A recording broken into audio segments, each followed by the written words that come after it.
എത്ര പുഷപ്പ് എടുക്കുമ്പോഴായിരിക്കും നമ്മുടെ കൈ ഒടിഞ്ഞു പോകണമെന്ന് ചോദിച്ചു കഴിഞ്ഞാൽ ജനറൽ ആയിട്ട് കെൻ യു സേ റിപ്ലൈ?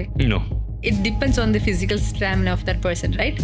എനിക്ക് ചിലപ്പം ഒരു ബ്രേക്കപ്പും ഒരു ഫെയിലുവറും ഒരു ട്രോമയും ഒരു എർത്ത് ക്വേക്കും സർവൈവ് ചെയ്ത് കഴിഞ്ഞാലായിരിക്കാം ഞാൻ ചിലപ്പോൾ സൂയിസൈഡിനെ പറ്റി ചിന്തിക്കുന്നത്. അതെന്താ ഡോർ അടച്ചിരിക്കുന്നത് കണ്ടിട്ട് പോയി തട്ടാത്തത്? I was in first standard or something.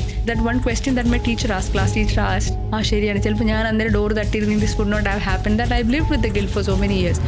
Engineering ചെന്നപ്പോഴാണ് there is a subject called engineering graphics. നിങ്ങളൊരു ക്യൂബിനെ മനസ്സിൽ സങ്കല്പിക്കുക, എന്നിട്ട് അതിനെ ഒബ്റ്റ്യൂസ് ട്രയാങ്കിളിൻ്റെ രീതിയിൽ വെച്ചിട്ട് അതിനെ കട്ട് ചെയ്ത് ഡയഗണലി പ്ലേസ് ചെയ്തിട്ട് എങ്ങനെ ഇരിക്കുമെന്ന് വിഷ്വലൈസ് ചെയ്ത് പടം വരയ്ക്കുക എന്നുള്ളതാണ്. അപ്പോൾ എൻ്റെ സ്പേഷ്യൽ റീസണിങ് ഒക്കെ വെരി ബാഡ്. എഞ്ചിനീയറിംഗ് ഗ്രാഫിക്സ് ഞാൻ തോറ്റു. എൻ്റെ ജീവിതത്തിലെ ആദ്യത്തെ തോൽവിയാണ്. That was first time I thought of suicide. ഞാൻ പറയുന്ന കുട്ടികളുടെ അടുത്ത് നിങ്ങൾ തോക്കണം, 4-5 ബ്രേക്കപ്സ് വരണം. കാരണം എന്നാലേ നമ്മൾ ആ വേദനയെ കൂടെ അത് ടോളറേറ്റ് ചെയ്യാൻ പഠിച്ചിട്ട് റെസിലിയൻസ് ആണ് മെൻ്റൽ ഹെൽത്തിന് ഏറ്റവും കൂടുതൽ വേണ്ടത്. മൂവീസിനകത്ത് ഒരിക്കലും നമ്മളൊരു ആത്മഹത്യ ചെയ്യുന്ന പ്രക്രിയ കാണിക്കരുത് എന്ന് മീഡിയ എത്തിക്സിലുണ്ട്. പത്രത്തിൽ ആത്മഹത്യ റിപ്പോർട്ട് ചെയ്യുമ്പോൾ എങ്ങനെയാണ് ഒരു വ്യക്തി ആത്മഹത്യ ചെയ്യുന്നുള്ള മോഡ് ഒരിക്കലും പറയരുത് എന്നുള്ളതും മീഡിയ എത്തിക്സിലുണ്ട്. മലയാള സിനിമയിൽ കാല് തൂങ്ങി നിൽക്കുന്നത്, കയറ്, ഫാൻ എന്നുള്ള സീൻസ് ഒക്കെ ഭയങ്കര ഡിസ്റ്റർബിംഗ് ആണ്, especially for suicide attempt survivors. There are so many things you do because of depression, and then there are so many things you do because you are lazy. Internalize ചെയ്ത് കഴിഞ്ഞു അവരെ ഡിപ്രഷനാണ്, ഇതില്ലേ സ്വന്തമായിട്ട്.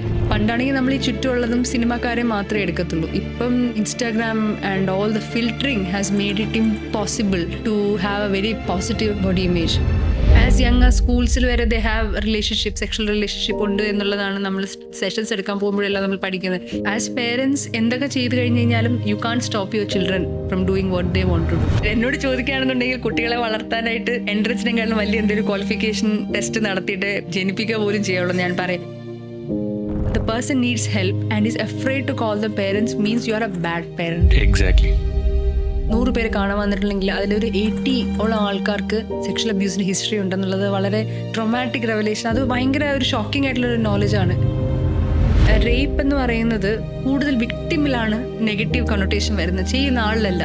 ഇതുവരെ നിങ്ങൾ ബസ്സിൽ യാത്ര ചെയ്തിട്ട് നിങ്ങളെ വയലേറ്റ് ചെയ്യാത്ത ആരെങ്കിലും ഉണ്ടെങ്കിൽ, അല്ലെങ്കിൽ അങ്ങനത്തെ ബാഡ് എക്സ്പീരിയൻസ് ഇല്ലാത്ത ആരെങ്കിലും ഉണ്ടെങ്കിൽ കൈവക്കാൻ പറയും.